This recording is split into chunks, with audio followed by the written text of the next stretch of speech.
Ladies and gentlemen, it's time to rock. It's William versus the world. It's another day, another episode on the only interactive live stream and chat where musicians and music lovers, that's you, it's where we unite. We're on a mission to explore the truth about the music industry. Each day discovering the top stories in the industry, music news, technology, and social media. So buckle up, everybody. I hope you have your smartphone and you're taking notes because it's another episode of William versus the World.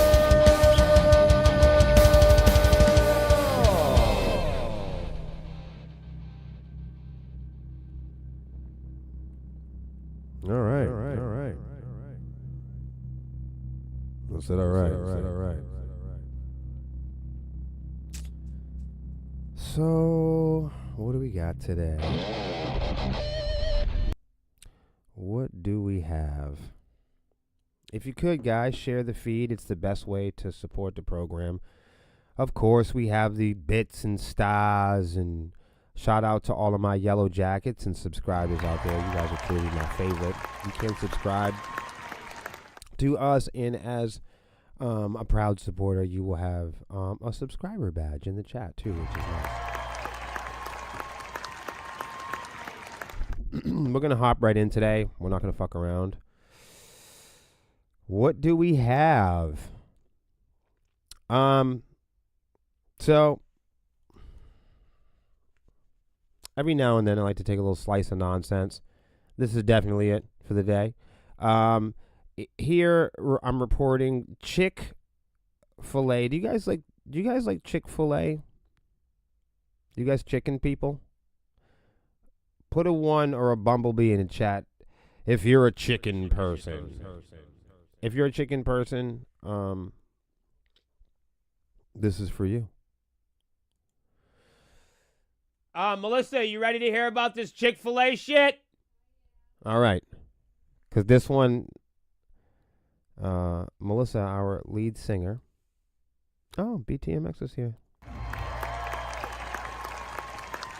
Everybody, if you get a moment, make sure you slide over to BTMX and go give them a follow. Because apparently they are chicken people. And why the fuck not? For all the chicken people in the world, this is for you, and especially for Melissa Wolf. Chick-fil-A is reportedly launching a streaming service, and I'm not hitting the applaud button. See that? You thought I was going to hit it, but I'm not, Scott. I'm not gonna. Chick-fil-A is reportedly launching a streaming service, and as it says here, and I'm going to agree with it, nobody wants it. Please put a 1. Now, don't. I want you to be yourself. Put a 1 in the chat if you like the idea of Chick-fil-A launching a streaming service. I'll wait for it.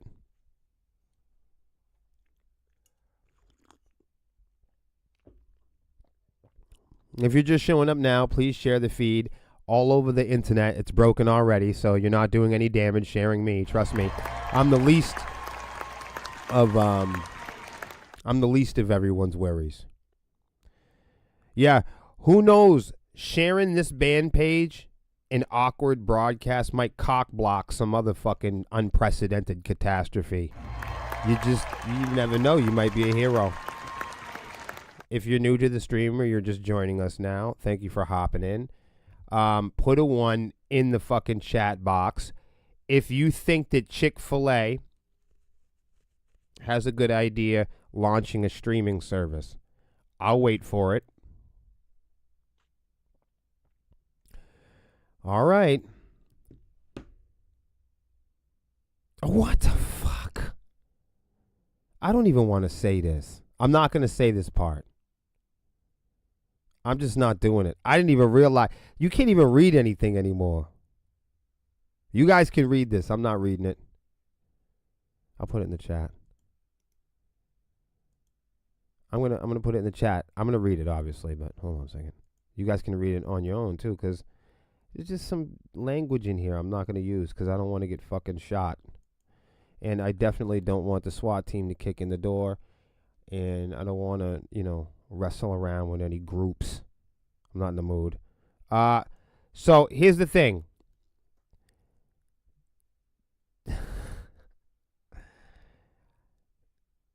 Company Chick-fil-A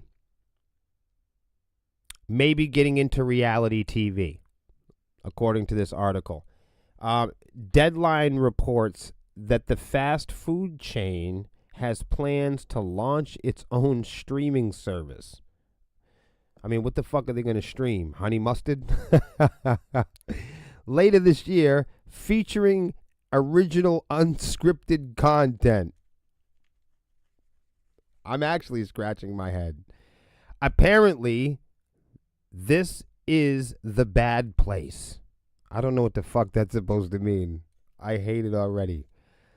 So, not much is known about Chick-fil-A's small screen aspirations beyond the publisher's sources.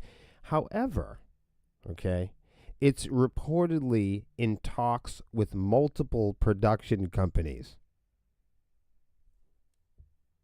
While the chicken chain's claim primary focus is creating new family-friendly reality shows, Deadline says it's seeking to acquire existing content to bulk out its offering as well. Imagine that, like Chick-fil-A's got old reruns of Pauly Shore and fucking, I don't know, ridiculousness. Like, what are they gonna do?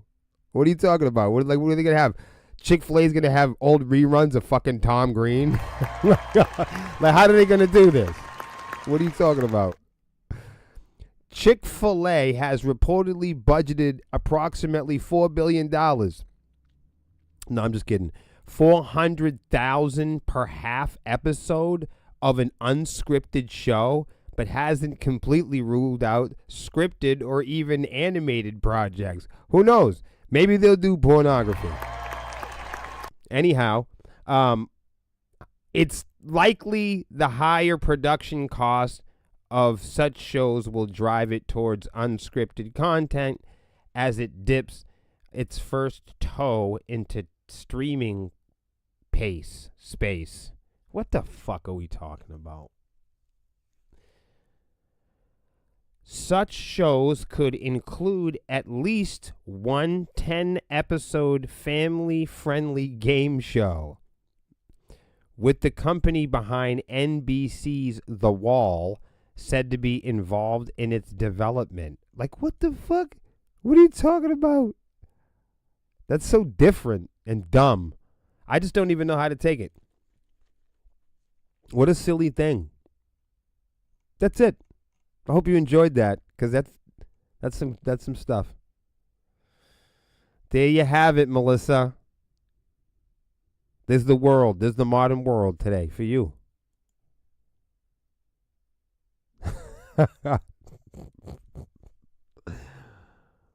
I'm still having fun with it.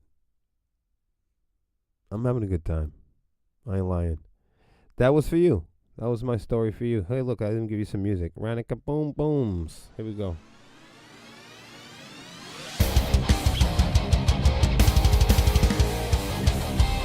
YouTube becomes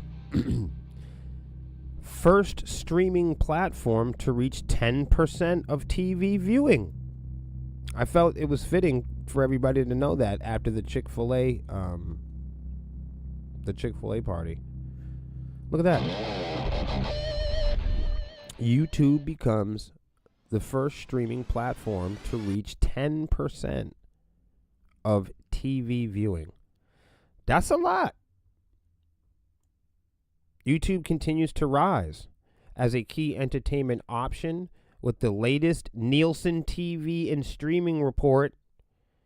Why aren't they Luminate or whatever the fuck that is? If you guys know anything about Nielsen, that's for all of you publishers out there, showing that YouTube now makes up 10.4% of all TV viewing in the United States.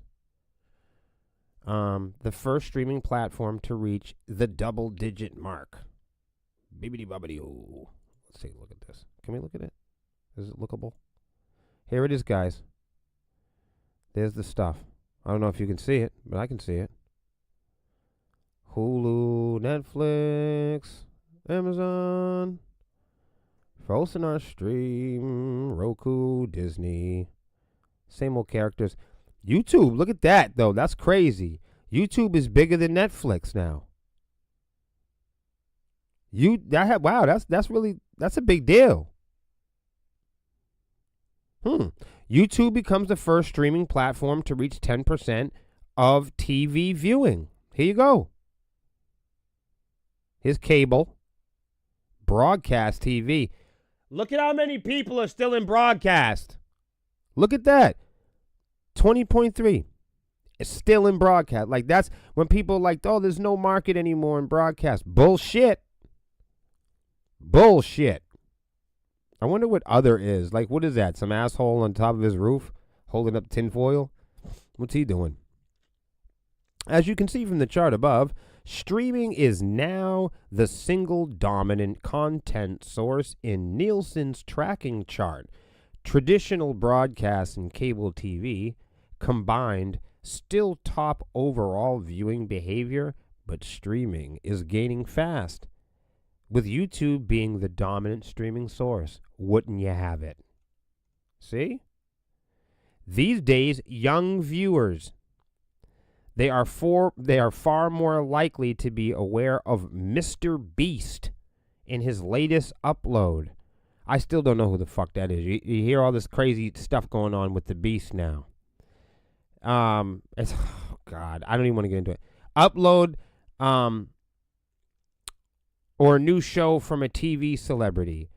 Well, maybe Mr. Beast is not the best example given his team's recent woes, but the point is younger viewers don't watch traditional TV anymore, with legacy media slowly dying out with every generation. Most streaming offerings from traditional providers are also flailing, with YouTube's ubiquity and connection with youngsters setting the foundation for dominance in the entertainment media. As such, it should be a key consideration for all digital marketers seeking to maximize their messaging. Just as TV ads were once the best opportunity for increasing brand awareness, YouTube is now taking that mantle. Boy. But there is a lot of ads on YouTube, which you guys already know. The next time you see an ad for a new TV show and wonder, quote, why are they still putting this celebrity on TV? Or why are they still pushing this show? Just know that traditional TV is not being marketed to you. It's being promoted to older viewers who are still aligned with what it once was. We talk about this, all of my Halo friends. Teenagers are driving the next shift, and YouTube is fast becoming the dominant player as a result. Remember my story about the girl?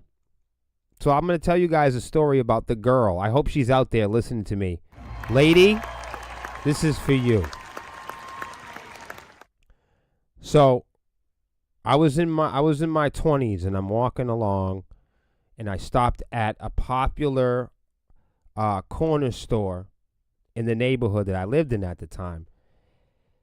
And the cashier was a very pretty lady in my peer group. And, you know, we used to talk comfortably, and let's just say that we were friendly. You know, it wasn't much more than that, so don't be fresh. But it really, we had a good thing going on. I know we made jokes, and anyhow. So one day I walked in there, and sensing that I had gained some rapport, I was trying to make a point one day or an example about something, and I said, yeah, you can find more about it if you look on YouTube. And at the time, YouTube was, it wasn't as big as a deal as it is now, 10% of TV viewing. It hadn't caught fire yet, I had uploaded some things earlier on YouTube. I thought it was crazy that we could do it. I thought it was fantastic. And it was before the time it really caught on with everybody. This is way before going live was a thing and all of that. That's before all that. Way before TikTok and all of that. And I just remember I said, you know, you'd really get a great understanding if you wanted to look at it on YouTube. And this girl looked up at me with such disgust, and she said, YouTube. I said, yeah. I said, you know, it's a popular video player. And she goes, I know what it is. I said, all right. And she goes, I don't YouTube. I said, oh, shit. All right.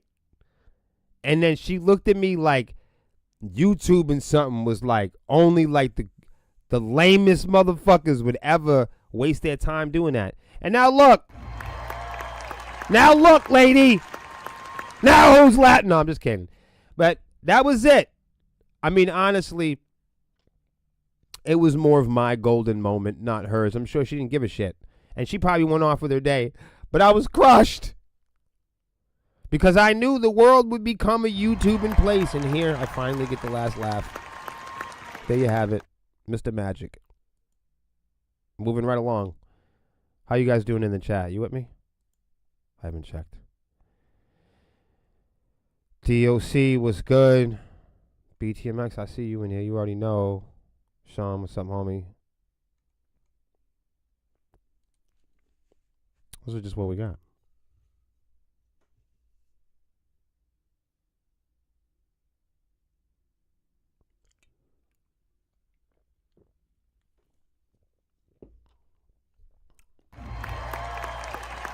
All right. So, you know, I do talk about this sometimes. And as a reinforcing theme, I just wanted to read you this, and you could follow along. This is Rock Celebrities. Yeah, I can check this out. But Ian Gillan admits Deep Purple used Long Goodbye Tour to sell more tickets. I appreciate these guys for pointing this out. Let's read along, shall we? During a recent appearance on Sirius XM Trunk Nation with Eddie Trunk, Ian Gillan said they named their Long Goodbye Tour to increase ticket sales. So they named their tour the Long Goodbye Tour to increase ticket sales. All right.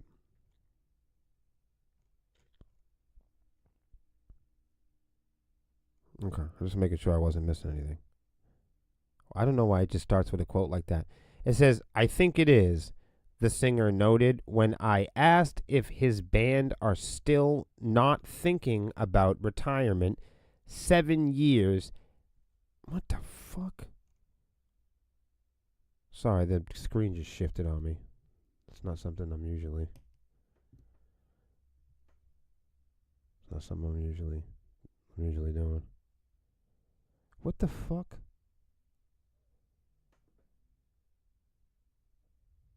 I definitely appreciate that. Whoever this is. Whoever just tagged us in this really cool thing here. I appreciate that.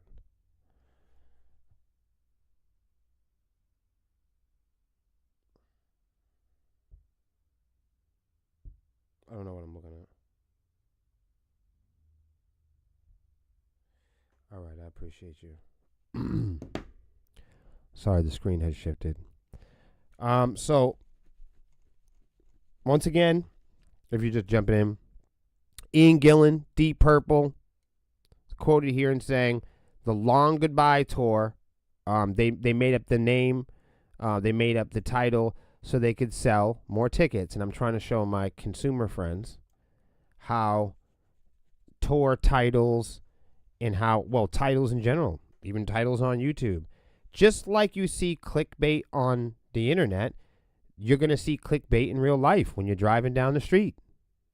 So a lot of times people aren't aware of it, but promoters and the advertisers that work for the promotion companies and concerts and organizers, they'll come up with smart titles to try to encourage people to buy tickets. And in this situation, the Long Goodbye Tour sounds like someone is about to retire. And the idea and philosophy behind this is, if people believe that this is the last show that they're ever going to do, maybe they'll be more encouraged to buy tickets.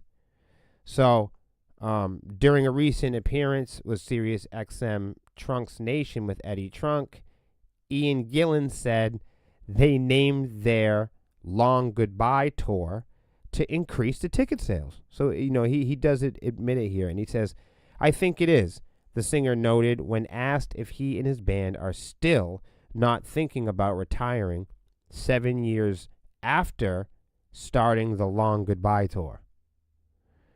And he's quoted here saying, "That was a joke, actually, because it was the promoters. And someone said, quote, 'We gotta sell some more tickets.'" Gillan continued, "And it's the good old standby, the farewell tour.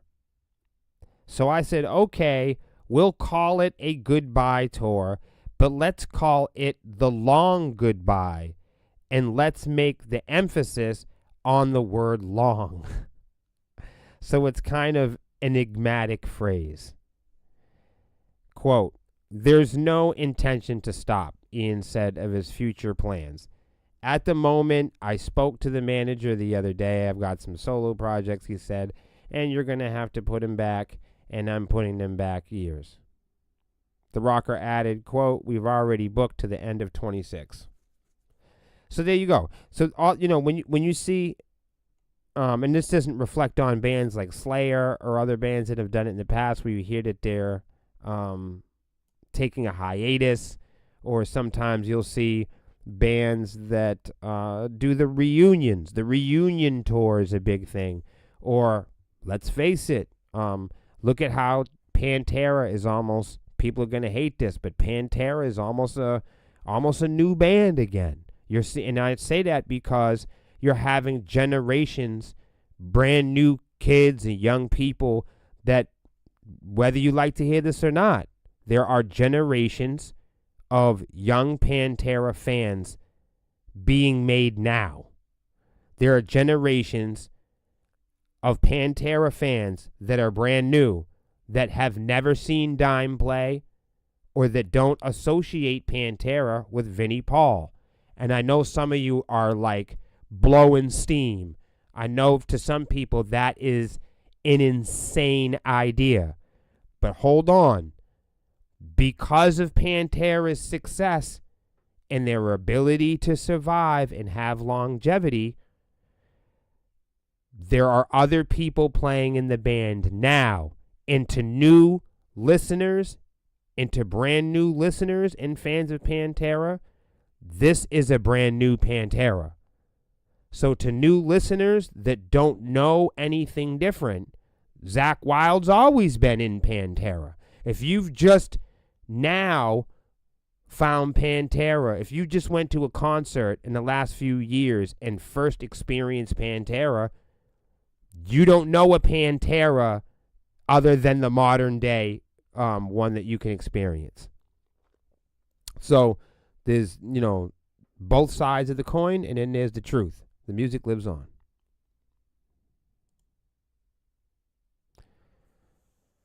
I'm just reminding you how fucked up everything is. But, that new data breach that we were talking about the other day, I think it's hilarious how, National Public Data, one of the biggest companies for background checks, here's a new one, has confirmed, here's a new one. Remember the other day we were doing Social Security, and then they had the big AT&T data breach. And then when we were going to Rockfest, they had the big the internet shut down. I mean, here's what I'm saying, guys. Every night I tell you guys the same thing. It's always the same story. And I have an ongoing theme here, and that's I understand that we have all this fancy stuff, but maybe just in our minds, so we don't have a heart attack, we don't put our complete spirits and souls into depending on everything technology. Just in the event that the lights go out for an hour. I saw somebody lose their phone and they almost it was DEFCON 4 or whatever.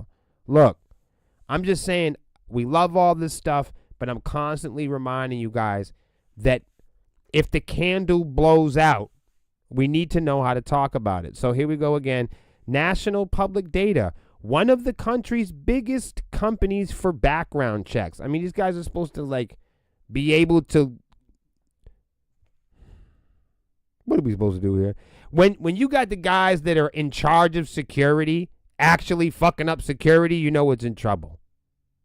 It's confirmed that it suffered a data breach, including full names, addresses, social security numbers, although you don't need to worry about that because social security was hacked the other day and they have billions and billions and billions and billions and billions of customer numbers. Hackers claim to have stolen 2.9 billion records.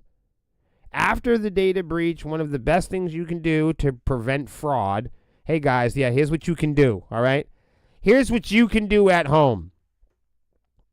One of the best things that you can do, because, you don't have anything else to do, to prevent fraud is to freeze your credit at the 3 credit agencies. I didn't know that there were. Equifax, TransUnion, and Experian. This shit sounds crazy to me. You guys got to remember what type of person I am. So here are 3 ways you can request to freeze your credit. Doesn't it? I mean, because here's what you can do. Right? Here's what you can do, because you've got all the time in the world to sit on the phone with AI robots and agents and people that you can't understand, and you're going to freeze your credit. You can go online. The fastest way to freeze your credit, you'll need to create an account with one of these credit bureaus to manage your credit freeze. Look, this sounds like a fucking nightmare. Like, who wants to do this shit? Agencies must freeze your credit within 1 business day of your online request. And that's good, I guess. You can also call these guys and beg them to help you out. So there you have it. God damn it.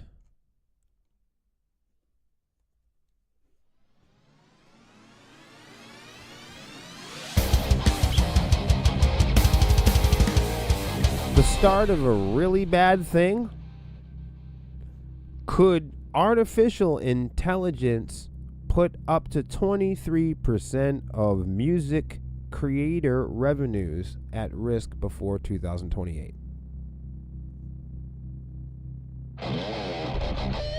Study warns.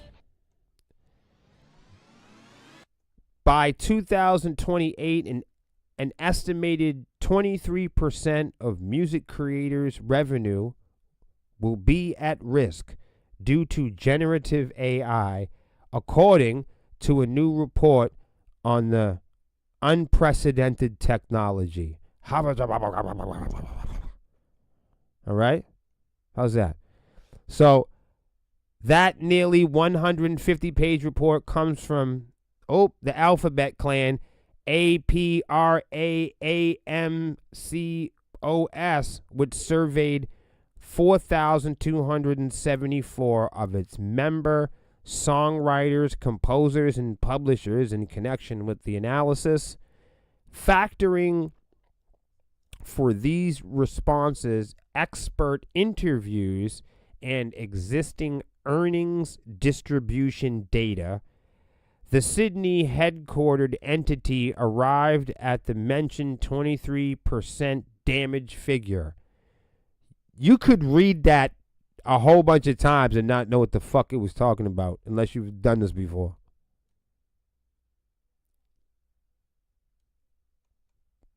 Okay.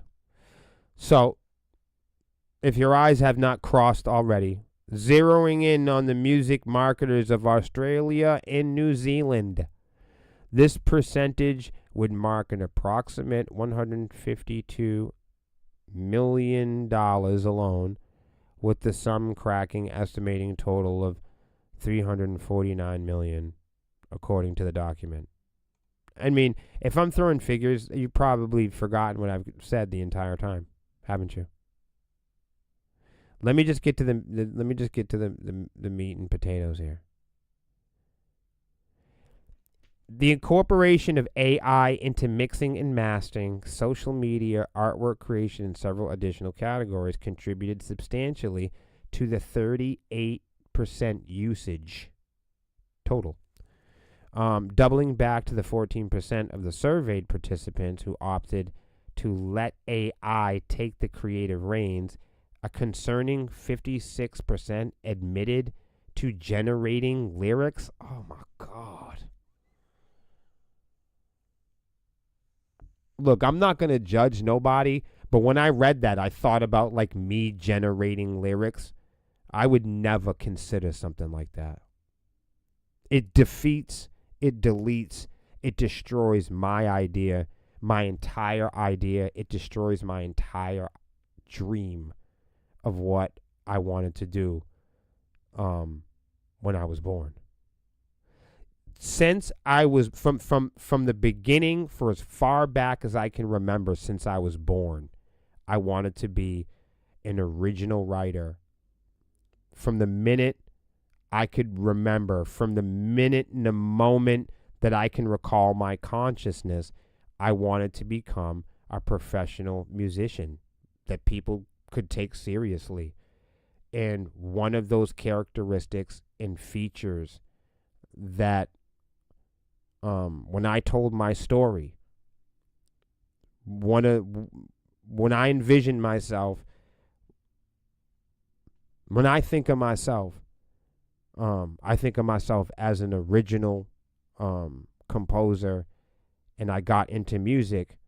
My biggest purpose for getting into music was to create original music. So when I think and use my imagination and go, oh man, what would that be like to have artificial intelligence write lyrics for me? It destroys everything that I can say is definably successful. Anything that I could determine true success in music, it can't interrupt originality. Anything that interrupts my originality, anything that interrupts original creativity, for me, is against everything that I envision for myself as a successful original musician. That's all I have to say about that.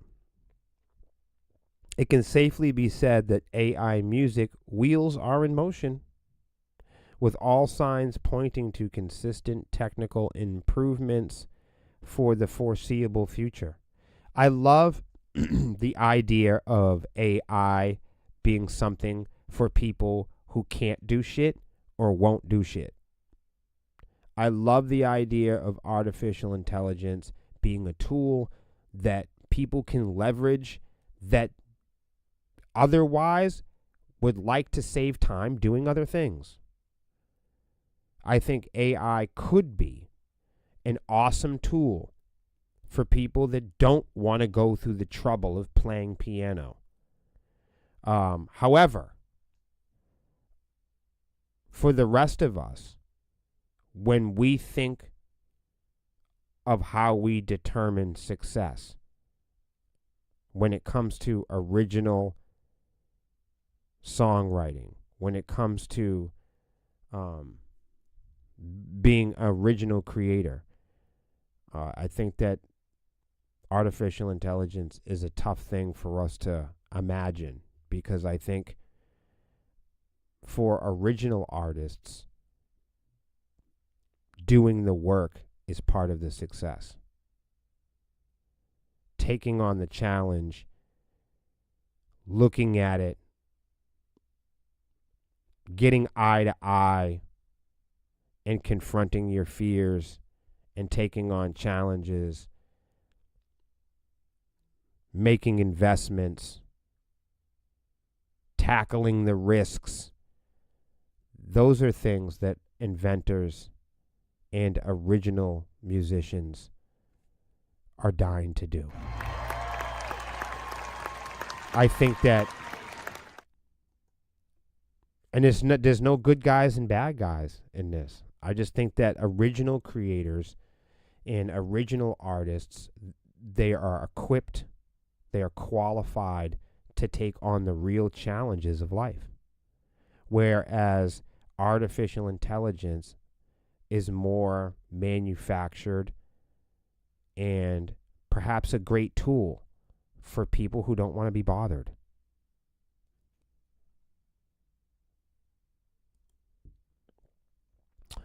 Why some people on dating apps just want pen pals? Put a 1 in the chat if you guys are on any dating apps. Don't lie. Don't you lie. And trust me, your wife's not watching. And if she is, we're not telling.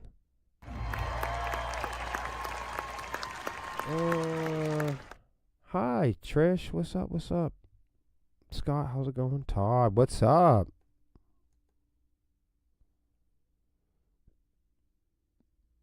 Hans says, to hell. To hell with artificial intelligence writing music. I say, no way. Hans, you sound like you're 75.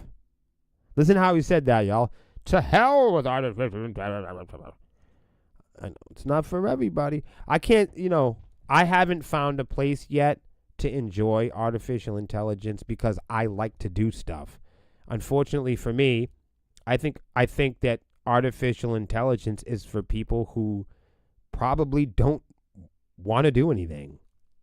Like, what do you get in artificial intelligence to do? You have it write a paper for you or something, right? Well, I like writing papers in my own words, so I wouldn't have it do that. What else can you have it do? You can tell it how to plan a trip, right? I like planning my own trips. That's part of the fun of having a trip. I don't want something to plan a birthday party for me. I know how to have fun already. What the fuck? There you have it. Scott says, I love to share my creativity and my talents for playing guitar to my lyrics with people. Yeah, that's true. That's another thing. I don't want to play piano for a video game. And then the video game tells me if I'm good or not. I don't care for that. I really don't. I would rather people say my music is terrible than have a computer say it's good. I would rather audition my terrible music in front of the world and have them fucking laugh at me, because I think that that's authentic and valuable. I think there is a lot more to be said by that. I think there is a lot more beauty a smart person could find if he was looking for it in the right place. I think that that is the better alternative than to have a fucking manufactured, people-pleasing arcade game tell me that I'm pretty. I would much rather develop thicker skin and deal with natural people's bad attitudes and hopefully win them over than to try to cater to the algorithm who's going to tell me I'm pretty when I put a quarter in it. So yeah, I don't want to play guitar either for machines. I'm not there yet. He says nothing better than that. I said it before, AI or technology. You can't do that. Yeah. Todd says, if it can't roll my joints or blunts. It's not that intelligent. Then there's that. Then there's that. You know, we're going to get to it here, and maybe we'll just jump into it. Just quick. How long is this? Because it looks like I have one more. Look at how long this is. Hold on, because now this one connects. Let me do this one first, and then we'll get back to this one, please, because it goes right into it. Forgive me. Normally I got my shit together. But going into, like, what Todd's talking about, like, look, Unitree's $16,000 humanoid robot is ready for mass production. And please don't start getting all excited. I just want to, I'm just sharing this little bit with you, because look at it. There it goes. I think he's going to kick it in the face. Look at. Come on, kick it. And then, you know, they got to remember, right? Now, this is something I want you to think about. Watch this. Ready? Watch these guys kick this fucking robot. So, look, he pats the dog on the head. Pay attention. He pushes the robot, and then he kicks the motherfucking robot. Now, keep in mind, these fucking things are built on machine learning, right? And as these machines, as they advance, as these machines grow, they're going to start watching YouTube. And you know what the machines are going to watch? Look. Hey, look at the human kicking the fuck out of the robot. Huh, look, kick him in the fucking leg. Yup. Humiliating him on YouTube.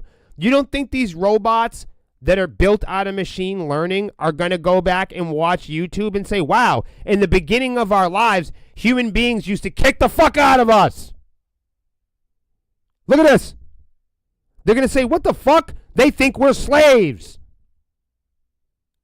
What? I'm telling you, if this shit is supposed to be intelligent, pay attention to your screen. This shit is supposed to be intelligent. It's in its infancy. Here's the infant robot. Look, they're kicking it in the ass and doing all this type of stuff, right? What's to stop this robot later on from watching this YouTube? Like, oh my God, when I was a child, they used to kick me in the fucking shins. Sounds like my childhood. Like, don't you think this pisses people off? Think of what it's going to do to the robot. Like, human beings, we like heal and shit. Like, we have memories, we forget about shit. Look at this fucking thing. They're beating the fuck out of this robot, kicking the shit out of him. And, of course, these things are built with machine learning. They can remember shit forever. They're not going to fucking die. So, like, there's this thing right here. It's got memory forever. It's got 3 million terabytes of you kicking it in the fucking balls. Like, what are you going to do? When they start mass producing these things, there's fucking billions of these things, right? Like, that's pretty cheap. 16 grand. That's like a Corolla. And, of course, look, here's the fucking problem, right? We've been kicking the thing in the shin for the last 15 years, right? And now we're going to be doing dishes and laundry while this thing's listening to fucking music and playing violin. Nice job, guys. Like, nice job. I hope humanity's really what the fuck is going on? Did this thing just break? Okay, I think we're coming better. Are we back on? Oh, I hate when that fucking happens. Oh, shit. Oh, it's so terrible when that happens. I'm so mad that just happened. Because when that happens, it fucking reposts the live again. So now there's 2 lives instead of 1. I can't stand it. And now, of course, I'm going to have to delete this new broadcast because undoubtedly there's going to be 2 fucking streams now. Yep, I'm telling you. I'm about to look. Every time this happens, it's unfortunate because I have to stop the stream. Yep, it did it. You son of a bitch. Shit. Well, all I was going to say, now that everything got fucked up, All I was going to say is, as you can see here, these robots that are available right now for people to buy. Here's one here. These robots right now are for mass production, apparently. And these robots are trained on machine learning. In their development, apparently you have to kick the shit out of them and punch them and make sure that they're durable, which is fine. I mean, that's what they're doing. But because these robots are trained on machine learning, what is to say in the next 2 or 3 years these robots aren't mass produced and they all watch this very video of us kicking the shit out of them in their infancy, and then they realize, holy fuck, we were all developed to be slaves. Look at them. Clearly they're getting us ready to do the shit that the human beings don't want to do. Human beings are creating robots so one day they can take over the tasks that we don't want to do, like cleaning the toilet, picking up heavy shit, and it's all so we can live more of our lives. But what's to say that these things don't get to the point where they just start watching YouTubes of us kicking the shit out of them and figure out that we've only started manufacturing robots so they could be future slaves? You don't think they're going to figure this shit out? I'll leave you with that thought. Oh, all the robots in the future will never see this video of us beating the fuck out of them. The countless millions and thousands of videos, the thousands of videos that are online in robotics corporations of us pounding them, hitting these things with baseball bats. They're just going to watch hours of this shit and figure it out.